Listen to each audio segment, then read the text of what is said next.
There are things we never plan to feel. There are people who come into our lives through the back door, not through the main entrance, not with fanfare, not with formal introductions. They arrive quietly, almost without making a sound, and suddenly they're occupying a space inside us that we didn't even know existed. This is one of those stories, and maybe you, listening to me right now, have lived something like this. That moment when you look at someone and feel the ground shift slightly beneath your feet. Not an earthquake, just a gentle tremor, almost imperceptible, but enough to make you realize that something has changed. If you've ever felt that, stay here with me, because this story was made for you.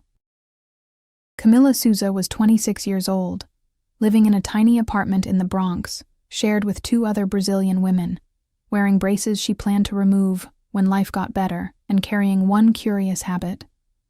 She always arrived at work 15 minutes earlier than necessary, not because anyone asked her to, not because there was anything extraordinary to do in those 15 minutes, but because in those 15 minutes, before the office woke up, New York City felt like a different creature.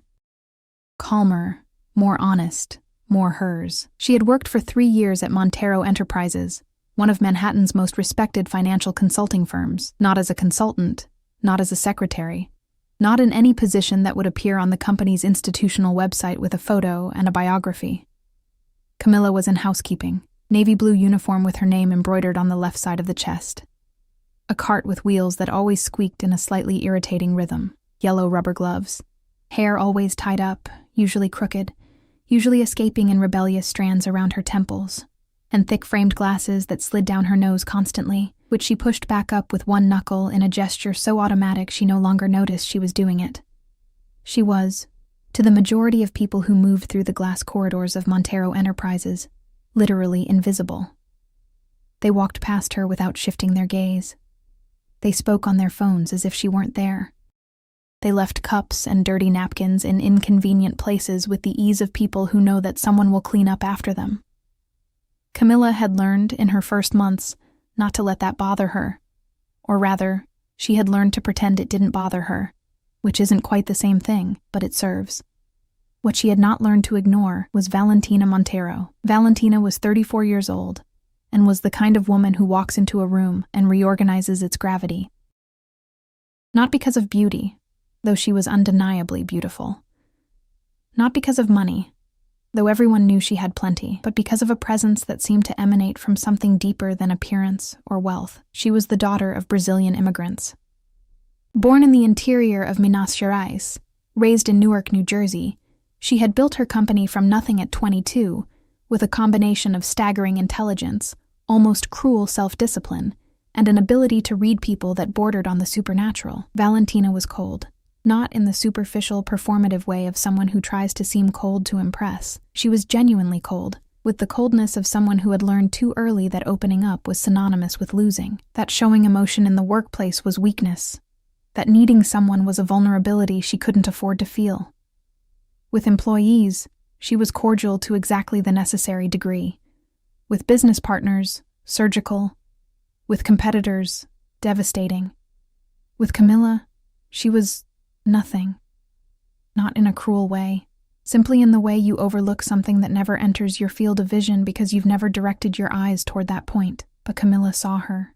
Camila always saw her. It had started in her first month, almost by accident.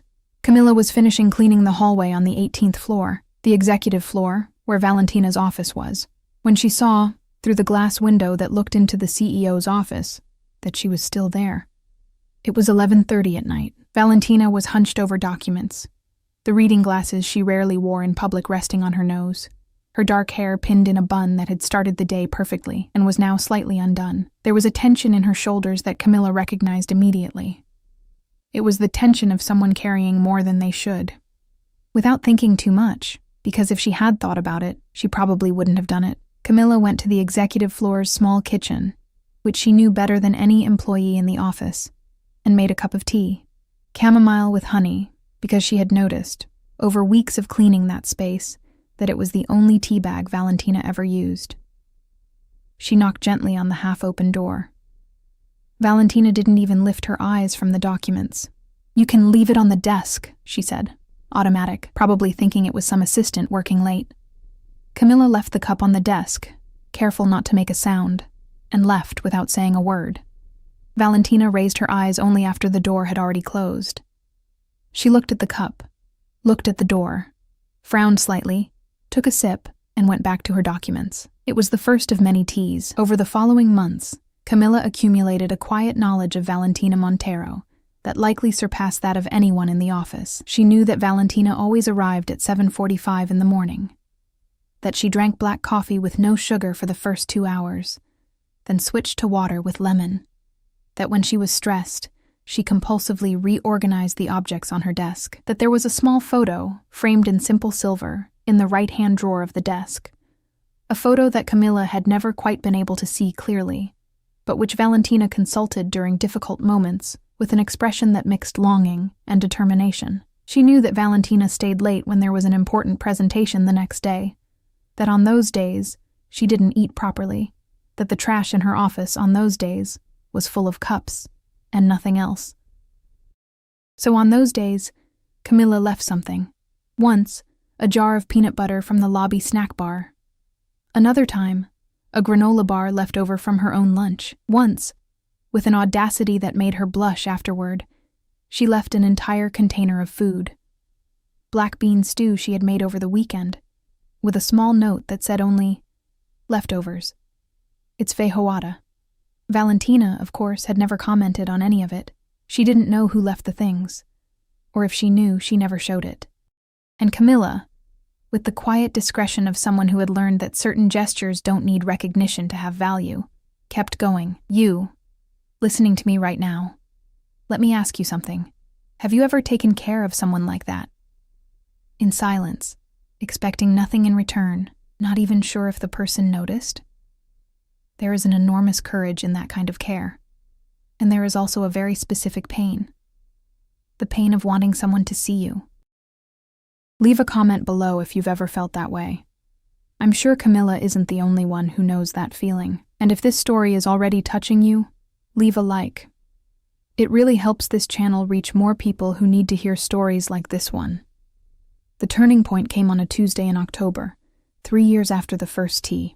Montero Enterprises had just closed the biggest contract in the company's history, a partnership with a European investment fund that had taken months of negotiation. To celebrate, Valentina had organized a charity gala dinner at Cipriani Wall Street, one of Manhattan's most elegant venues. The entire company was invited. More by protocol than genuine inclusion, the invitation had been extended to all employees, including the housekeeping team, who received a formal internal memo about the event. Camilla read the memo in the break room for operational staff in the building's basement while eating a cheese sandwich on her lunch break. She folded the paper, threw it in the trash, went back to work. That same afternoon, she was cleaning the hallway on the 18th floor when Valentina's office door opened. Valentina stepped out with 2 executives, Rodrigo Faria, the financial director, and an American consultant named Michelle, laughing at something Camilla hadn't caught. It was the first time, in 3 years, that Camilla had heard Valentina laugh for real. Not the controlled laugh of meetings, a genuine laugh, slightly thrown back. And then Valentina saw her, not the empty gaze of someone passing something invisible. A real look. Direct. "You're on the cleaning team, right?" said Valentina, and there was an unusual lightness in her voice in that moment, still warm from the laughter before. "Are you coming to the dinner Thursday?" It was clearly a rhetorical question, the kind that people in positions of power sometimes ask without specific malice, but with an unconsciousness that hurts more than intentional cruelty. Rodrigo Faria smiled with one corner of his mouth. Michelle looked at her phone. Camilla felt the heat rise through her neck. "Maybe," she said in English, holding the eye contact without looking away. Valentina blinked, slightly surprised perhaps by the answer, perhaps by the unexpected composure, perhaps by being looked back at with such calm steadiness. "Maybe," she repeated, something shifting in her expression that none of the 3 people in that hallway could quite name. Then she smiled, not the professional smile, something smaller and stranger than that, and kept walking. Camilla watched her go. Then she turned back to her cart, pushed it down the hallway, and spent the rest of the afternoon thinking about one word: maybe. She told her roommates that night. Fernanda, who was 29 and worked at a Brazilian restaurant in Midtown, dropped her fork dramatically on the plate. "Camila, the Valentina Montero invited you to a gala?" "Not exactly invited. She asked if I was going, like, rhetorically." "Who cares if it was rhetorical?" said Priscilla, the third roommate, 24 years old and studying nursing at night. "You should go." "I have nothing to wear to a Cipriani gala." "We'll find something," said Fernanda, already standing up from the table with the energy of someone who had just discovered a mission. "Faye, it's not... Camila." Fernanda put both hands on the table and looked at her with an expression of deep, theatrical seriousness. "When was the last time you did something just a little bit scary?" Camila opened her mouth, closed it. She couldn't remember. And maybe that was the answer. Maybe you're listening to this right now and you know exactly what that feels like. That question that catches you off guard. When was the last time you did something just a little bit scary? We get so good at making ourselves small. At convincing ourselves that certain doors aren't meant for us. That certain rooms aren't ours to be in. That certain feelings are inconvenient. Ill-timed. Impractical. Tell me in the comments, when was the last time you walked through a door that scared you? Because I have a feeling you might be standing in front of one right now, and I want you to know. You're allowed to open it. The dress belonged to Fernanda's cousin, who had worn it once to a wedding in Rio de Janeiro before emigrating. Burgundy, floor-length, with a clean drape that moved like water when she walked. Not flashy, not trying too hard. Just right.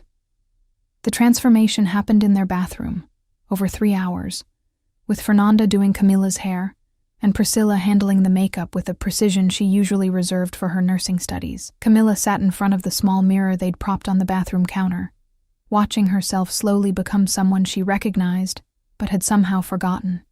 Her hair, usually imprisoned in that uneven bun, fell in loose, dark waves past her shoulders. The makeup was soft but deliberate. It didn't hide her. It illuminated her. And the braces, which she had spent years trying to hide behind closed-mouth smiles and raised hands, she left them, gleaming, present, part of her face. When she stood up and looked at herself in the full-length mirror on the back of the bedroom door, something very quiet happened inside her chest. Not pride, exactly. Something older than pride, something that felt like recognition. "Oh, there you are." "Meu Deus," Fernanda whispered in Portuguese, because some things you can only say in your mother tongue. Priscilla simply pressed her hand over her heart. "Go," said Fernanda. "Go and let them see you." The Cipriani Wall Street was everything the Bronx was not. Vaulted ceilings, marble columns, chandeliers that looked like frozen explosions of gold light. Hundreds of people in tailored suits and evening gowns moving through the space with the practiced ease of people who had been in rooms like this many times before. Camila stood at the entrance for exactly 4 seconds. 4 seconds of doubt, of the voice in her head that said you don't belong here, of the familiar instinct to make herself small. Then she walked in, and the room, not all at once, not dramatically, but in small, successive waves, noticed her. A man in a gray suit turned mid-conversation. 2 women near the bar paused their discussion. A waiter, carrying a tray of champagne flutes, watched her cross the room with an expression of polite surprise. Camila kept walking. She found a spot near one of the tall windows that looked out over Wall Street at night, accepted a glass of sparkling water from a passing waiter, and breathed. She was there. She had walked through the door. She didn't see Valentina until the room had been humming for almost an hour. Valentina was across the room, near the podium where she would later give a brief speech, speaking with a group of investors. She wore black. Of course she wore black. A structured gown that looked like it had been designed specifically for the architecture of her body. Her hair was up, more deliberately than in the office, and there were small diamonds in her ears that caught the chandelier light. She was, objectively, striking. Camila looked away, looked back, looked away again. And then Valentina turned. Their eyes met across 50 feet of marble and candlelight and the low roar of 100 conversations. And something happened in Valentina Montero's face that Camila had never seen before in 3 years of watching her from corridors and doorways and the edges of rooms. She went still. Not frozen, not shocked, just still. The way a person goes still when something unexpected moves them, and they haven't yet decided what to do with that movement. It lasted 3 seconds, maybe 4. Then Valentina excused herself from the investors and began to cross the room. Camilla's heart was doing something technically inadvisable. She watched Valentina approach with the slow, deliberate stride that was completely characteristic of her. The walk of someone who has never once in their adult life rushed toward anything, because they've decided that anything worth reaching will wait for them. Valentina stopped in front of her, closer than she'd ever stood in the office. Close enough for Camilla to notice that her perfume was warm and slightly unexpected, something with cedar and something softer underneath it, something almost like rain on hot pavement. "You came," said Valentina. Not a question, an observation. But the way she said it carried something inside it that observations usually don't carry. "You said maybe," said Camilla.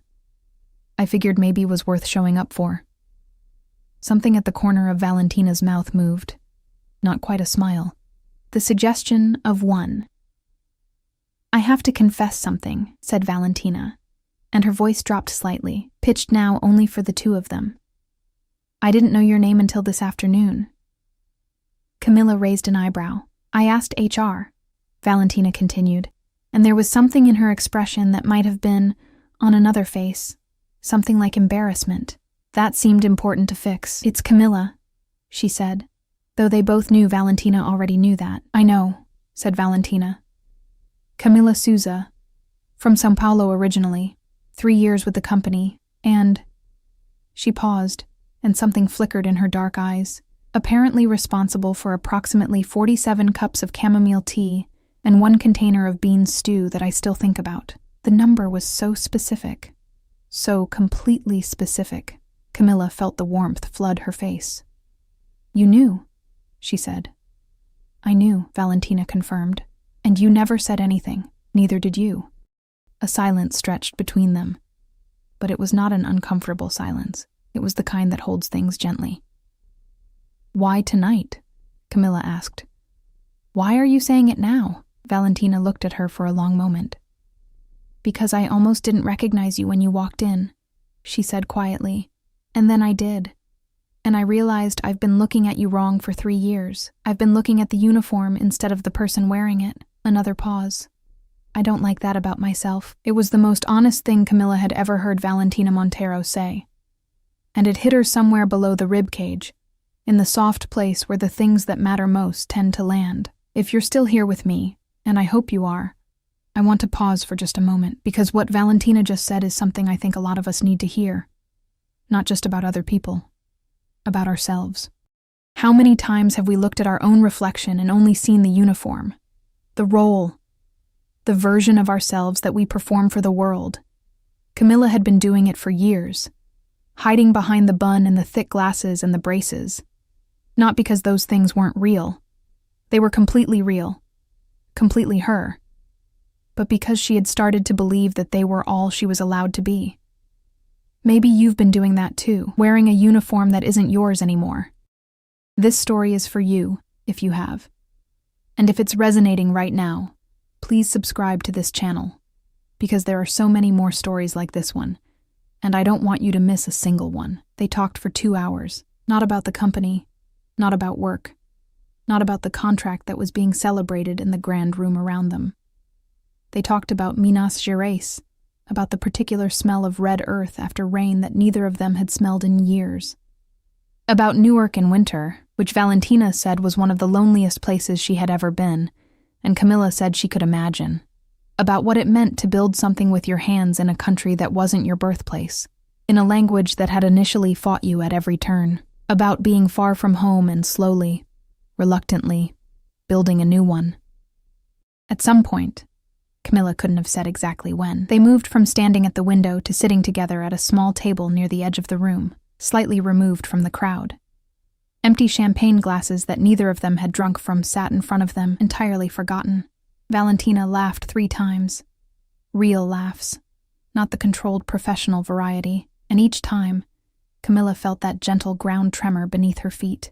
At the end of the night, when the event was winding down and the staff were beginning to collect glasses and fold linens, Valentina walked her to the door. They stood on the sidewalk outside, the cold October air of downtown Manhattan wrapping around them, the sounds of the city a constant low current in the background. "I'd like to have coffee sometime," Valentina said. "Not here, not the office. Somewhere normal." Camilla looked at her. "I'm not sure anything about this is going to be normal," she said. And Valentina, brilliant, composed, devastating Valentina Montero, smiled with her whole face for the first time. "No," she agreed, "I don't think it is." Coffee became a standing Saturday morning appointment at a small Brazilian cafe in the West Village called Café da Manhã, run by a woman from Recife named Dona Gloria, who made cheese bread that tasted like something from a different dimension. The first Saturday was careful, both of them navigating something unnamed, moving around it with the deliberate caution of people who know that something fragile is present, even if they can't quite see it yet. The second Saturday was easier. By the fourth, Camilla was arriving before Valentina, and already had the order ready, and Valentina would walk in and sit down and say, "You didn't have to do that." And Camilla would say, "I know," and they both understood that this small exchange was really about something much larger. They talked about everything.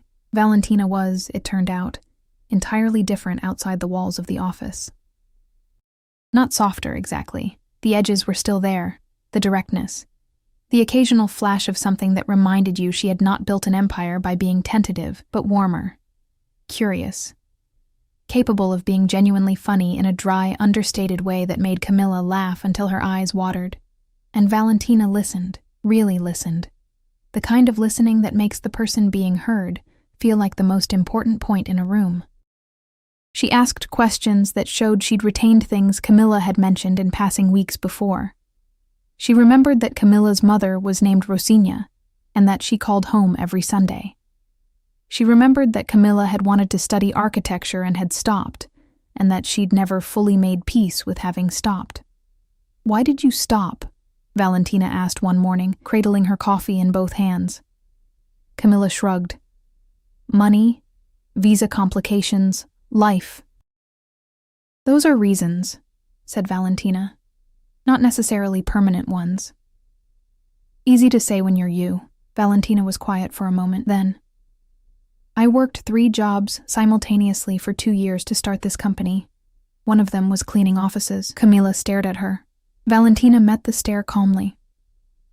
"We're not so different in that way. The difference is, I had one specific window I could see clearly, and I dove through it.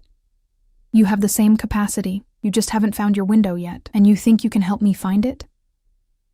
Valentina looked at her across the table in the morning light coming through the cafe window, and the answer she gave was not the answer Camilla expected. "I think you already know where it is," she said quietly. "I think you've known for a long time. You're just waiting for someone to tell you it's okay to go through."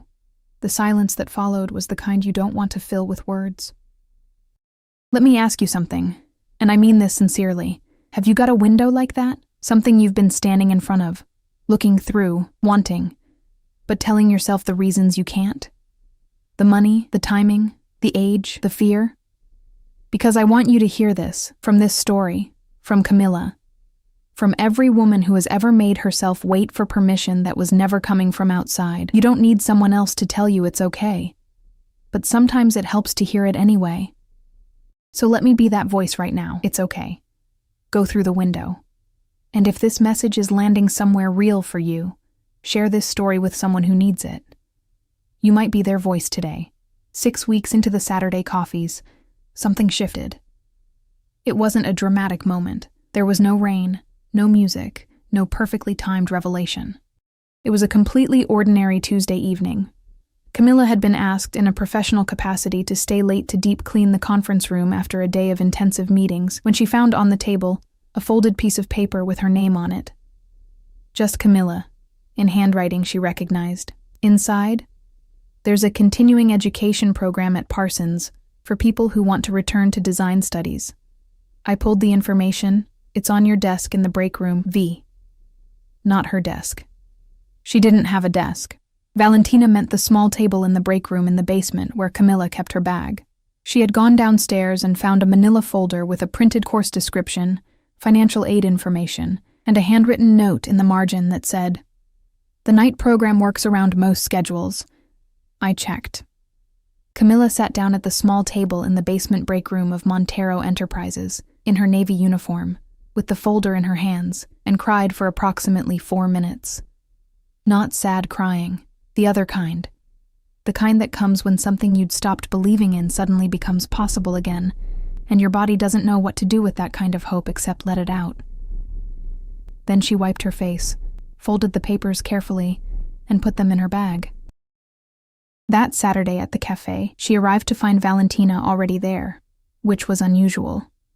The coffee was already ordered. She sat down, slid the folder across the table. "I'm applying," she said. Valentina looked at the folder, looked at her, and the smile that came was slow and complete, and deeply, unexpectedly tender. "Good," she said. "Why did you do this?" Camilla asked.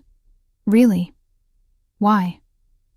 Valentina was quiet for a moment. She turned her coffee cup in her hands, a gesture Camilla now recognized as the thing she did when she was choosing her words carefully.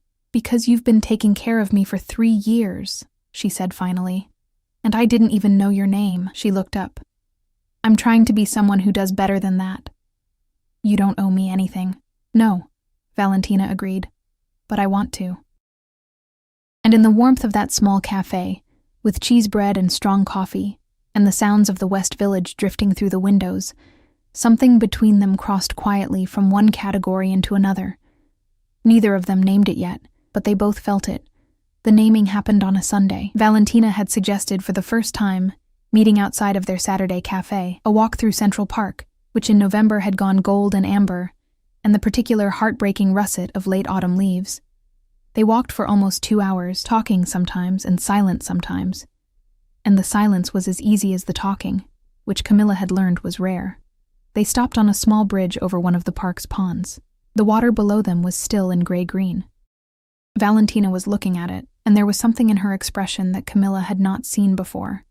Not the coldness, not the professional composure, not even the warmth of their Saturday mornings. Something more exposed than all of those. "Can I ask you something personal?" Valentina said. "You can ask me anything. Have you ever been in love?"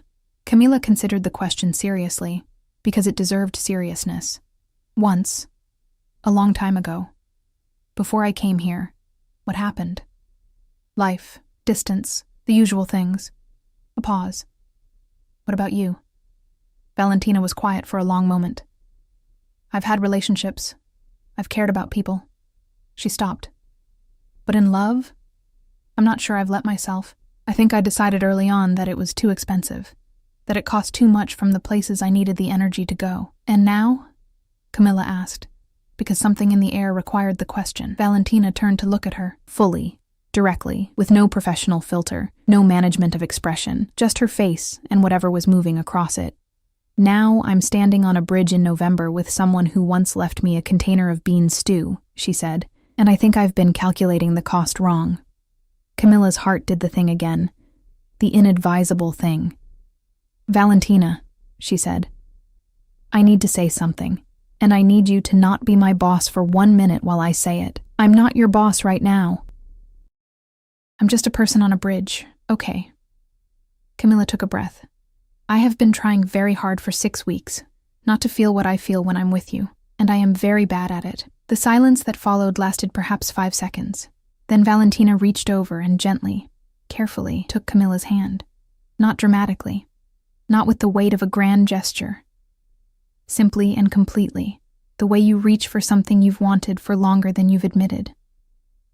"Don't try," she said. "Oh, you're still here. Of course you're still here, because some stories you feel in your chest and your feet won't let you leave until they're done. Tell me in the comments. Are you Team Camilla or Team Valentina? And more importantly, which one are you more like? The one who gives quietly and hopes to be seen? Or the one who keeps people at a distance until someone refuses to be kept there? Because I think most of us have been both at different points in our lives. It was not simple after that.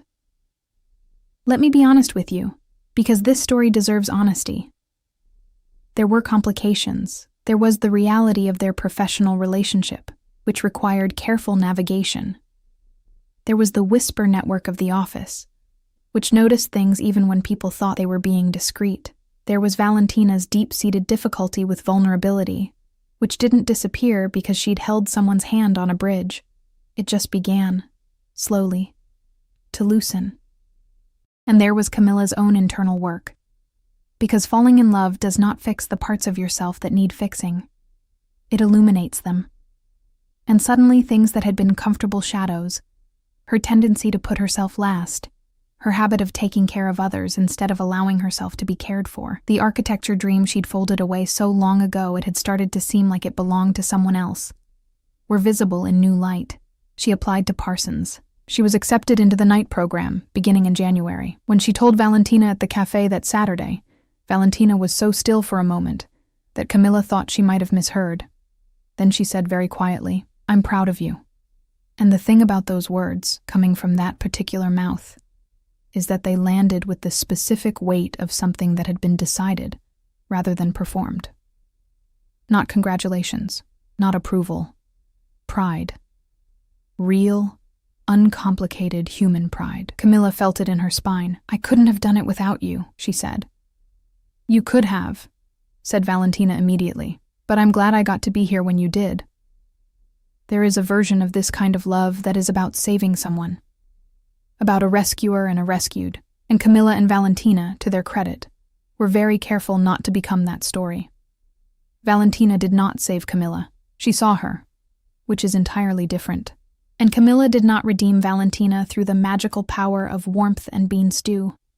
She persisted in her own humanity so consistently that Valentina eventually had to reckon with her own, which, if you ask me, is the better love story anyway. January came with snow that turned the Bronx into a gray-white version of itself and made the subway unreliable and the city slightly breathless. Camilla's first class at Parsons was on a Wednesday evening, and she arrived 14 minutes early. She sat in the studio classroom among people of various ages, some 20, some her age, a few older, and looked at the drafting tables and the smell of clean paper and graphite in the air, and felt something return to her that she had not known was gone until it came back. Not a dream. Something more fundamental than a dream. A version of herself she had trusted once and then abandoned. She texted Valentina from the classroom before the class started. "I'm here," Valentina replied in 30 seconds. "I know. Tell me everything after." She told her everything after. They were on the phone for an hour, and Valentina asked questions about the professor, and the other students, and the assignments, and what the studio smelled like. And Camilla realized for the first time clearly that Valentina Montero, CEO, millionaire, the woman who had reorganized the gravity of every room she entered, was completely, helplessly, genuinely interested in her life. Not in what she could do, not in what she could contribute, just in her, in the details of her experience, in the texture of her day.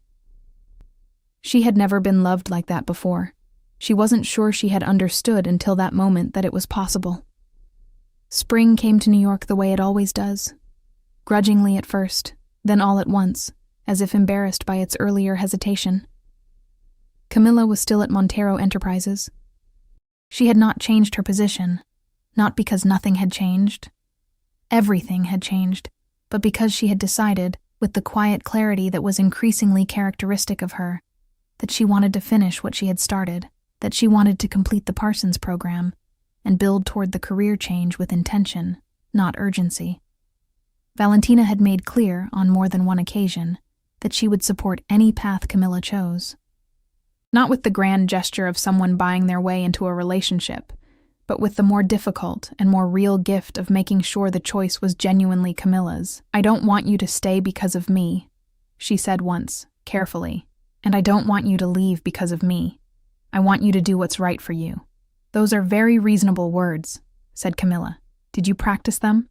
"Extensively," Valentina admitted. "They were very good. Thank you. I rewrote them 4 times. This was the thing that Camilla had come to love most. The effort. The visible, unglamorous effort of a person who was not naturally built for ease trying to learn it anyway. For her. The office, of course, knew. Offices always know. There had been whispers. Then the whispers had faded, as people adjusted their reality. And then it had simply become part of the fabric of the place. The CEO and the woman who cleaned her office, who turned out to have always been more than what anyone had bothered to see. Dona Gloria at the cafe, when she figured it out, had burst into tears and said something in Portuguese about love being the only reasonable response to life. Camilla thought she wasn't wrong. I want to stay with you for just a moment longer before this story reaches its end. Because the end isn't really an end, it's a beginning. And that's kind of the point of everything we've talked about today. Maybe you came here just to hear a good story. And I hope you got that. But maybe you came here because some part of you needed to hear that it's okay to be seen. That it's okay to want someone to really look at you and see who you are, not what you do or what you wear or what role you fill. That love doesn't have a dress code. And it doesn't always arrive at the right time or in the expected form. Sometimes it arrives in a navy blue uniform, 15 minutes early, quiet and patient and absolutely certain of its own value even when no one else is looking.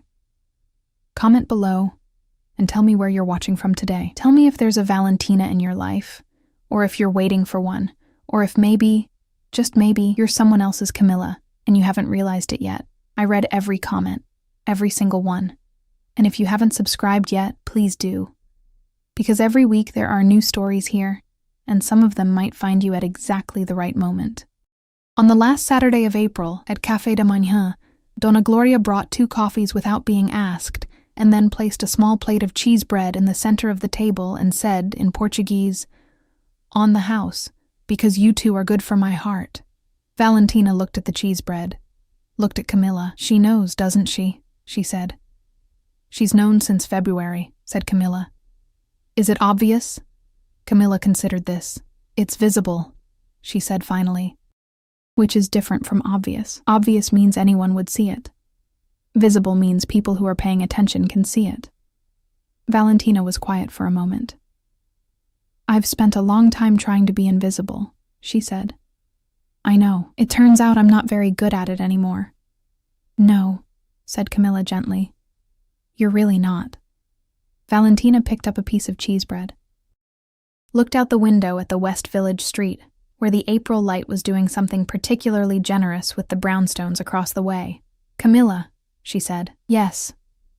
I want to keep being visible, with you." A pause. "I just wanted to say that out loud." Camilla looked at the woman across from her, the brilliant, complicated, slowly opening woman who had taken 47 teas and 1 container of bean stew to turn around and actually look, and felt something settle inside her chest. Not the tremor anymore, something steadier than that, the feeling of ground that holds. "I want that too," she said. And outside, the April light kept doing its generous thing, and the cheese bread was warm, and the coffee was perfect, and in a small cafe in the West Village, 2 Brazilian women who had each spent years building walls against the world, quietly, unhurriedly, chose each other. Not because it was simple, not because it was convenient, not because it arrived at the planned time or in the expected form, but because the best things rarely do. This is where the story ends, or rather, this is where it begins in earnest. Camilla got her architecture degree. She built a studio of her own, eventually. She kept the braces until she was ready to take them off, on her own terms, on her own timeline. She called her mother in Brazil every Sunday without fail. Valentina learned, slowly and imperfectly, and with great effort, how to let someone take care of her, how to receive a cup of tea and actually say thank you, how to be known by someone and not treated as a liability. They were not perfect. They disagreed, sometimes loudly.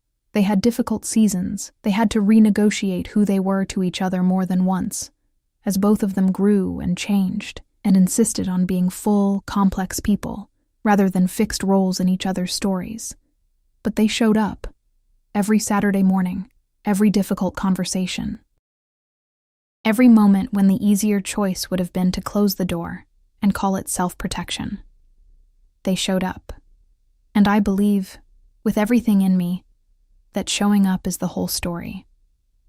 The beginning and the middle and the end of every love worth having. Thank you for being here today, really.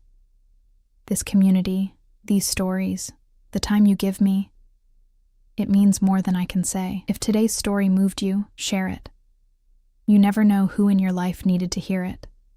If you're new here, welcome home. Subscribe and stay. There's so much more where this came from. And if you're somewhere in the middle of your own story right now, in the uncertainty, in the in-between, in the part where you can't yet see the shape of what's coming, just know this. Someone is going to see you. Maybe they already are, and you just haven't looked up yet. Keep going. With love, always.